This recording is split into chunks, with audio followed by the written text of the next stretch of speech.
24 진행을 맡은 김현호, 김진경입니다.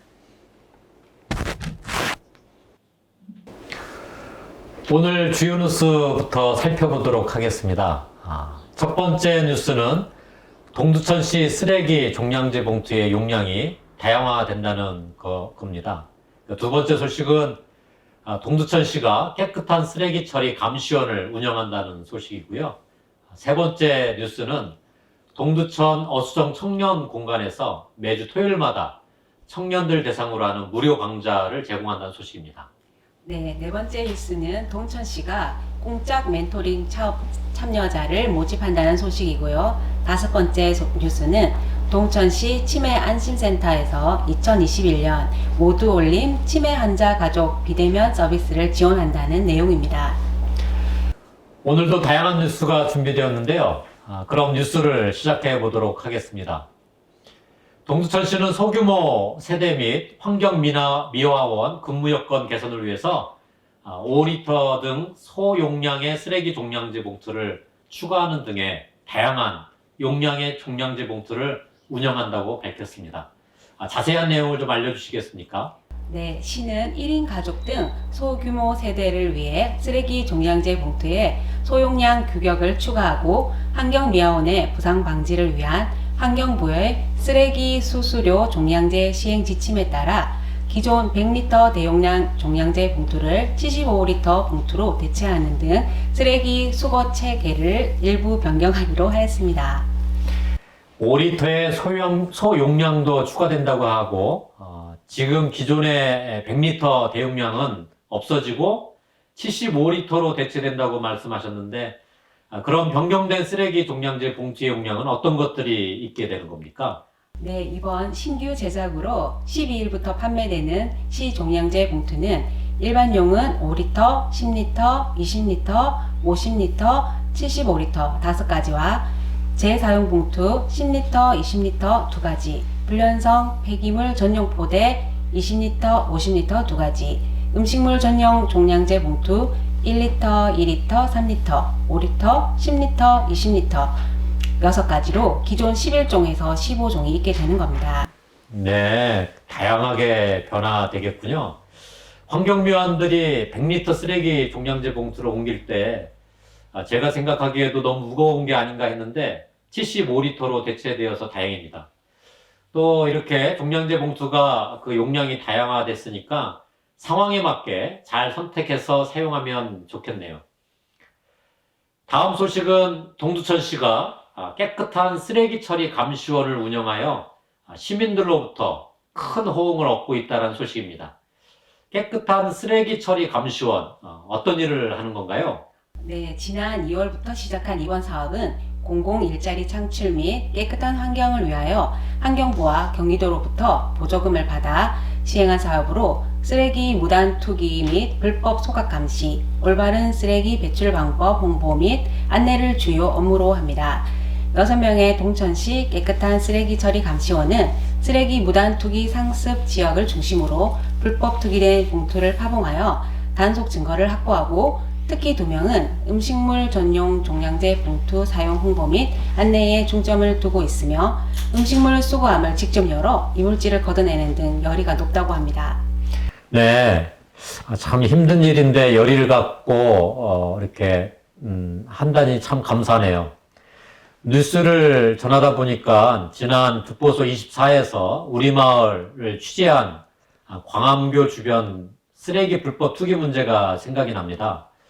불법 투기된 쓰레기로 잘 보이지 않던 음식물 쓰레기통은 이제 확인해 보니까 광암교 쪽으로 이동을 했습니다. 그러나 여전히 다리 아래 하천 주변에는 산업 쓰레기를 포함해서 여러 쓰레기가 뒤덮여 있더군요. 우리 마을에도 깨끗한 쓰레기 처리 감시원의 활약을 볼 수 있으면 좋겠다는 생각입니다. 다음 소식 알아보겠습니다. 동두천시는 코로나19로 위축된 지역 청년들에게 활력을 불어넣고 구직 활동을 지원하기 위해서 매주 토요일마다 어수정 청년공간에서 무료 강좌를 제공하고 있다고 하던데 어떤 내용인지 좀 소개해 주시겠습니까? 네, 지난 3월 27일 개강 이후 취업 준비 특강 1대1 커리어 컨설팅 청년 고민 상담소, MBTI 직업 탐구 등 진로 탐색과 구직을 앞둔 청년들에게 꼭 필요한 내용들을 짧은 시간 안에 집중적으로 제공하고 있고 5월부터는 프로그램을 더 확대하여 청년들에게 참여 기회를 넓힐 예정으로 대인관계 능력 향상을 위한 관계 기술 시리즈와 스마트폰의 장시간 사용으로 인한 거북목을 바로잡고 올바른 자세 습관을 길러주는 체형 교정 프로그램, 스트레스 우울감 해소를 도움을 주는 꽃바구니, 향초, 꽃청 만들기 등 원데이 클래스가 새롭게 예정되어 있다고 합니다. 네, 참으로 좋은 내용들이 많고 알차게 구성되어 있네요. 저도 스마트폰을 많이 써서 그런지 거북목인데 저도 가서 강좌를 좀 들었으면 하는 생각이 듭니다. 예. 네. 신청은 어떻게 하나요? 네, 아쉽지만 나이에서 네. 드릴 것 같은데요. 신청은 동천시 거주하는 19세에서 39세 청년이면 누구나 신청이 가능하며 경기도 일자리 재단 통합 접수 관리 시스템을 통해서만 접수받습니다. 5월에서 6월 신규 프로그램은 4월 12일 9시부터 선착순으로 모집할 예정이며 자세한 프로그램 목록과 접수 방법은 동천시청 홈페이지 내 청년정책 통합정보 게시판 또는 어수정 청년공간 인스타그램에서 확인할 수 있습니다. 코로나19 예방을 위해서 소수 인원에게만 사전 신청을 받아 운영해서 참여했던 청년들이 오히려 집중 관리를 받을 수 있다고 하니까 더욱 좋았다고 네, 더욱 좋았다고 하니까 이 무료 강좌에 많은 신청을 해 주시기 바랍니다. 다음 소식입니다. 동두천시는 오는 16일까지 꿍짝 멘토링 프로그램 참여자를 모집한다고 합니다. 꿍짝 멘토링, 왠지 친근감이 가는데요. 어떤 프로그램입니까? 네, 꿍짝 멘토링 프로그램은 동천시 건강가정 다문화 가족지원센터를 통해 운영되며 동천시 건강가정 다문화 가족지원센터를 통해 운영되며 동천시에 소재하고 있는 대학교 학생들과 다문화 가족의 자녀가 모여 학습활동과 다양한 체험활동을 통해 다문화 가족 자녀의 학습 능력 향상과 정서적 안정감을 주는 것을 목표로 진행되는 프로그램입니다. 네, 여기 동두천시에는 다문화 가정이 특히 많은데 꼭 필요한 프로그램인 것 같습니다. 주로 어떤 내용으로 진행되나요? 네, 2021년 꿍짝 멘토링 프로그램은 학습활동, 세계전통놀이, 음식문화체험 및 야외활동 등 대학생과 다문화 가족 자녀가 함께 체험하며 소통할 수 있는 내용으로 구성됐으며 4월부터 10월까지 격주로 토요일마다 총 10회에 걸쳐 진행될 예정입니다. 많이들 신청하고 싶어 하실 것 같습니다. 신청 방법은 어떻게 되나요? 네, 우선 프로그램 모집 대상은 동천시에 소재하고 있는 대학교 학생 15명, 다문화 가족 자녀 15명 등 총 30명이고 프로그램 신청은 센터 홈페이지를 통해 온라인으로 하면 됩니다. 단 인터넷 사용 환경이 불안정하거나 컴퓨터 활용이 어려운 참여자는 센터 내방 후 서면으로 신청이 가능하고 프로그램과 관련된 자세한 사항은 동천시 건강가정 다문화 가족 지원센터로 문의하면 됩니다. 네, 이제 동두천시 뉴스로는 마지막이 되겠는데요. 치매 환자분들로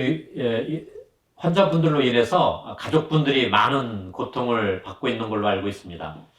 그분들을 위해 모두 올림 치매 환자 가족 비대면 서비스라는 게 있다고 하는데 좀 설명해 주시겠습니까? 네, 동천시 치매안심센터는 치매 환자 가족을 대상으로 코로나19 예방과 치매 환자 돌봄에 대한 이해 및 심리적 지원을 위해 비대면 서비스인 모두 올림 치매 환자 가족 서비스를 지난 5일 시작했다고 밝혔습니다. 예, 좀 더 자세하게 좀 이야기해 주시죠. 네, 모두 올림 치매 환자 가족 서비스는 SNS 활용해서 돌봄에 필요한 동영상 교육 자료를 제공하는 헤아림 가족 교실과 치매 환자 가족 간 응원 엽서 전달 서비스인 어울림 자조 모임, 캘리그라피 연습 책자, 화분 등 여가 활동 물품을 제공하는 휴드림 꾸러미 등으로 구성되어 있다고 합니다. 치매 환자를 매일 돌보는 가족분들에게 매우 소중한 시간을 만들어줄 서비스 같다는 생각이 듭니다. 어떻게 이용할 수 있을까요? 네, 이 서비스는 중복 이용도 가능하고요. 일부 서비스는 소정의 수료 증정품도 제공될 예정이라고 하는데요. 비대면 가족 서비스에 대한 자세한 문의는 동천시 보건소 치매안심센터 전화 031-860-3411로 해보시면 되겠습니다. 이제 마을 소식을 알아보겠습니다. 지난 4월 10일 너나들이 꽃마을 만들기 사업의 일환으로 우리 마을 사무식당 뒤편 공터에서 꽃 심기가 이루어졌습니다. 광안팝동 주민위원회가 주관하여 주민위원회 소속 마을 주민을 중심으로 이런 작업이 이루어졌는데요. 우리 마을의 꽃미모 어머니들도 참가하여 우리 마을 환경미화를 위한 꽃 심기에 동참했다고 합니다. 네, 지금 우리 마을은 벚꽃이 한창이죠. 턱걸이 마을 박물관 앞에도 벚나무가 있어서 꽃망울을 터뜨리고 있습니다. 곧 벚꽃이 지고 나면 연산홍이나 철쭉 등 좀 더 화려한 꽃망울들이 마을 곳곳에서 피어나겠죠. 이날 꽃마을 만들기 사업으로 심은 꽃들도 곧 만개할 텐데 아름다운 우리 마을의 봄날을 기대해 보겠습니다. 네, 저도 기대해 보겠습니다. 다음 소식은 조금 우울한 소식입니다. 우리 마을을 다니는 버스 중에 60번 버스가 있는데요. 오는 5월 1일부터 일부 버스가 운행이 중지된다는 내용입니다. 그동안 우리 마을을 지나다니는 버스는 모두 6대였는데요. 그중 한 대가 운행이 중지된다는 거죠. 주민들의 불편이 생길 것 같아서 걱정이 됩니다. 어떻게 된 걸까요? 네, 동천시 교통행정과 교통행정팀에 따르면 동천시 전체에서 운행 중지되는 버스가 총 5대라고 하는데요. 그중 턱걸이 마을을 지나 도산마을 해관에서 회차하던 60번 버스도 이번에 운행 중지되는 노선에 포함된 겁니다. 이는 버스 운영을 하던 버스 회사의 적자폭이 생각보다 많아서인데요. 한 대당 1년에 1억 이상의 적자를 보고 있다고 합니다. 일단은 오는 5월 1일부터 1년간 운행 중지를 해보고 1년 뒤 상황을 검토하여 다시 결정한다고 합니다. 승객도 많이 없고 해서 힘든 점은 참 이해가 갑니다. 그래도 불편한 주민들이 많을 것 같은데 이에 대해서 동두천시는 어떤 대안을 갖고 있을까요? 네, 시는 도비와 11호 운영되는 도시형 교통 모델 노선인 60-3번을 조산마을 해관을 경유하도록 노선을 조정할 예정이라고 합니다. 60-3번은 기존에도 턱걸이 마을을 통과하던 노선입니다. 그러니까 조산마을에서 사시는 분들을 위해 노선이 조정되기는 하나 결국은 버스 한 대의 운행이 중지되는 거죠. 네, 그렇군요. 60번 버스가 5월부터 운행 중지를 한다고 하니까 주민 여러분께서는 숙지하시고 변경된 시간표를 잘 기억해 준비하셔야겠습니다. 오늘 소식은 여기까지입니다. 듣고 보는 소식, 듣보소 24는 턱걸이 마을과 동두천의 유익한 소식을 주민 여러분에게 전해드리겠습니다. 듣보소 24는 주민 여러분과 함께 하겠습니다. 턱걸이 주민 여러분, 안녕히 계십시오.